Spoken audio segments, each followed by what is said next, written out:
हमें जहाँ पे मजहब की बात नजर आ जाती है हम तो फौरन से पकड़ लेते हैं कि इसको ना जाने देना। अपने किरदार कशी नहीं करते। हमारे वो जून एरिया ने कहा था, बोलते क्यों नहीं मेरे हक में आबले पड़ गए क्या जुबान पे। कैमरा ऑन है, बता दो तो क्या इनके बारे में बोलते हुए आबले पड़ते हैं जुबान पे। ये सोशल मीडिया वालों को, ये प्रिंट मीडिया वालों को, ये जो मीडिया वाले क्यों नहीं बताते। ये जो पिछले दिनों वाकया हुआ है लाहौर ग्रामर स्कूल का, जिसमें वो बच्चियों ने कहा कि अभी हमारी तस्वीरें लीक हुई हैं और हमारी जो है वो टीचर्स हमें हरास करते। किधर गई आवाम सारी, किधर गए वो लोग सारे जो यहाँ पे बैठे थे, जो लिबरल थे, जो फेमिनिस्ट मूवमेंट चला रहे थे, जो लिबरलिज्म का नारा लगा रहे थे, जो मेरा जिस्म मेरी मर्जी का नारा लगा रहे थे। उन लड़कों की, वो लोगों की जुबान पे आबले पड़ गए। आप क्यों नहीं बोलते? आप क्यों नहीं कहते कि इस तालीमी निज़ाम को बंद किया जाए? भाई ये कैपिटलिज्म है, भाई ये सेकुलरिज्म है, इसको बंद किया जाए। ये लिबरल होने के नाम पे सेक्सुअल हरासर बन गए। वहाँ पे तो हमें कुछ भी नजर नहीं आता, वहाँ पे तो हम पर्सनल मैटर कहते हैं। लेकिन किसी मदरसे के अंदर हमें कोई वाकया नजर आ जाए, फिर हमारा देखें कैसे जोश जागता, फिर देखें हमारे अंदर कैसे शऊर की जो है वो खिड़कियाँ खुलती, हमें कैसे नजर आता सब कुछ। हम लोग मुनाफिक लोग हैं, हम लोग दोगले लोग हैं। हम लोग जहाँ पे देखते हैं ना कि किसी के पास इख्तियार कम है, किसी के पास दौलत और ताकत कम, हम चढ़ाई कर देते हैं उस पर। और जहाँ पे हम देखते हैं किसी के पास दौलत और ताकत ज्यादा है, वहाँ पे हम फिर फौरन डिप्लोमेटिक होके नहीं बिल्कुल ये पर्सनल मैटर है, देखें ये तो एक चीज का पर्सनल है, ये देखें कुछ हो सकता है उन्होंने कुछ किया हो सकता है उन्हीं के कसूर हो सकता है ये हो। तो मदरसों में हम लोग ये बात क्यों नहीं करते कि हो सकता है एक मौलवी खराब हो सारे ना हो सकता है एक मौलवी ने अगर गुनाह कर दिया है तो सारे ऐसे नहीं होंगे।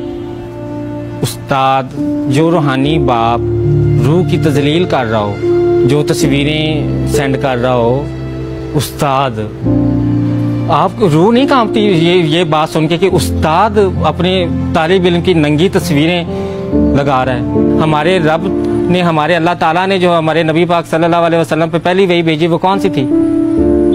पढ़ अपने रब के नाम से जिसने तुझे पैदा किया। तो पढ़ाई की तो इतनी तालीम की अहमियत थी, तो वो तालीम की अहमियत हमारे माशरे में तो एक कारोबार बिजनेस बन गई। मतलब कि वो जो एक टीचर की कदर थी, वो जो एक रूहानी बाप की कदर थी, वो हमारे पास नहीं है। हमें पता ही नहीं टीचर क्या है। टीचर हो तो हमें पता हो। हमारे पास तो बिजनेस है कि प्राइवेट स्कूल्स में आजकल जो है ना डे बड़े मनाए जाते हैं। आज हम जो है वो टूरिज्म डे है, आज फलाना डे है, आज फलाना डे। क्या कि अगर तो रोज पढ़ाएंगे तो माँ बाप से पैसा कैसे खींचेंगे? वो चीज़ जो होनी चाहिए बिजनेस, वो कहाँ से आएगा? फिर उन्होंने ये बहाने रखे हुए, फिर ऐसे दिन मना के ना तो वो माँ बाप से जितना वसूल कर सकते हैं वो करते हैं। मतलब कि मुझे तो लगता है कि कल कलां कोई ऐसा वक्त भी आ जाएगा कि स्कूल वाले कहेंगे कि आपके बच्चे की जो है ना साइकोलॉजिकल हेल्थ और मेंटल हेल्थ के लिए आप जदाद का आधा हिस्सा भी हमारे स्कूल में रखवा दें, ताकि बच्चा जो है ना वो मेंटली रिलैक्स रहे, उसे पता हो कि मेरे पास फ्यूचर सिक्योरिटी है। सारी बात ऐसे तो नहीं ना कहेंगे कि हमें आधा हिस्सा जदाद में से दे दो। उसके लिए भी एक बहुत बड़ी फिल्म बनाएंगे। उस फिल्म के अंदर फिर मुख्तलिफ फैंसी लफ्ज़ इस्तेमाल करेंगे। बहुत ज़्यादा ज़रूरत है साइको सोशल काउंसलिंग की आपके बच्चे को, और उसकी फ्यूचर सिक्योरिटी बहुत ज़रूरी है। आप तो जानते हैं ना, तो आप ऐसा करें अपनी जदाद के कागजात भी हमारे स्कूल में रखवा दें। अभी उनका बस नहीं चलता, वो शुरू तो यहाँ से भी वो ये भी छोड़े ना। ये तालीम कौन सी है भाई? ये वो वाली तालीम है जो हमारे नबी पाक सल्लल्लाहु अलैहि वसल्लम ने कहा था कि इल्म हासिल करो चाहे चीन भी जाना पड़े। चीन में ये वाली दिन बनाने सीखने जाना था कि मड डे कौन सा और पर्पल डे कौन सा और ब्लू डे कौन सा और फलाना डे कौन सा। ये वाला वो इल्म नहीं था। वो इल्म था जो हमें जहालत से निकाले, जो हम अभी तक नहीं निकले। फिर हमारे नबी पाक सल्लल्लाहु अलैहि वसल्लम ने फरमाया कि माँ की गोद से लेके मफहूम है कि कब्र तक इल्म हासिल करो। अब माँ की गोद से लेके कब्र तक इल्म हासिल करने का मतलब क्या हुआ कि बीकन हाउस को शुक्र है ये अभी बात पता नहीं चली। इन महंगे स्कूलों को पता चल गई तो उन्होंने कहना कि आप अपने बच्चे के बुढ़ापे तक की फीस जमा करा दें, ताकि ये मरेगा तो हमें पता चलेगा कि इसके मरने तक हम सारी इसकी फीस जो है वो ले लें। इसकी ज़िंदगी में जो कमाएगा उसका शेयर भी हमें दे दें। ये तो अभी इन्हें पता नहीं है कि हमारे इस्लाम में तो कब्र तक इल्म हासिल करने को कहा गया। तो इन्हें आज ये पता चल जाए तो ये देखना कल ही ये कोई प्रपोजल निकालते, माँ बाप पेरेंट टीचर मीटिंग बुलाएंगे और उसमें कहेंगे कि भाई आपके बच्चे को मरने तक हम तालीम देना चाहते हैं। ये तो आप 16 सालों के बाद तो फिर हमारा बिजनेस बंद हो जाएगा, आपका बच्चा निकल जाएगा, फिर हम फीस कहाँ से बांटेंगे?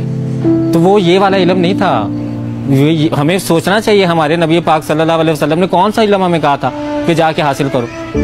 वो आपको वाकया तो याद ही होगा कि जब फतह मक्का के मौके पे जो कैदी गुलाम थे उनको कहा गया कि आप 10-10 लोगों को पढ़ाएं और आपको रिहा कर दिया जाएगा। आज़ादी की कीमत तालीम के साथ जोड़ दी। मतलब कि आपको ये तो नहीं कहा गया कि आप इतना ज्यादा माले गनीमत जितना भी है वो उस्तादों को दे दें। उस वक्त ये स्कूल उस वक्त के खुले होते ना तो इन्होंने कहना था कि जी ये माले गनीमत जितना भी है ना ये बच्चों की सोशल सिक्योरिटी के लिए हमें दे दें, ये हम अपने पास रख लेते हैं, बच्चों का माला तालीम देने। इन्होंने फिर भी माले गनीमत ले लेना था, तालीम नहीं देनी थी। अब मुझे समझ नहीं आती कि एक तो माँ बाप बेचारों ने जान तोड़ के, जान मार के, फाके करके, पैसे इकट्ठे करके बच्चे को स्कूल में दाखिल करा दिया। 10 साल मैट्रिक तक वो इंतज़ार कर रहे हैं कि ये कोई 20 दिन तो एक हफ्ते में मनाता है, पता नहीं किस किस चीज़ के ये दिन मनाता है। तो ये तो पता नहीं 10वीं के बाद निकलेगा तो ये क्या अफलातून चीज़ बन के निकलेगा। तो वो तो अफलातून बन के नहीं निकलता, वो तो या रेपिस्ट बन के निकलता है, या वो सेक्सुअल हरासर बन के निकलता है, या वो ड्रग एडिक्टर बन के निकलता है। कितनी यूनिवर्सिटीज़ में चले, मैं आपको सारला जा के दिखाती हूँ, वहाँ पे नशा लड़कियाँ और लड़के मिल के कर रहे हैं। वो जो कौम की माँ थी, वो जो माँ जिसके बारे में कहा गया था कि आप मुझे अच्छी माएँ दें, मैं आपको अच्छी कौम देता हूँ, वो माँ तो आज नशे पे लगी हुई है, वो तो आइस पी रही है। वो बाप, वो जो जन्नत का दरवाज़ा बाप है मुस्तकबिल का, वो लड़का जिसने बाप बनना है, वो लड़का जिसने आने वाली नस्ल को संवारना है, वो तो नशे पे लगा हुआ है। इल्म की अहमियत तो हमारे मज़हब ने इतनी ज़्यादा बताई है, ठीक है ना।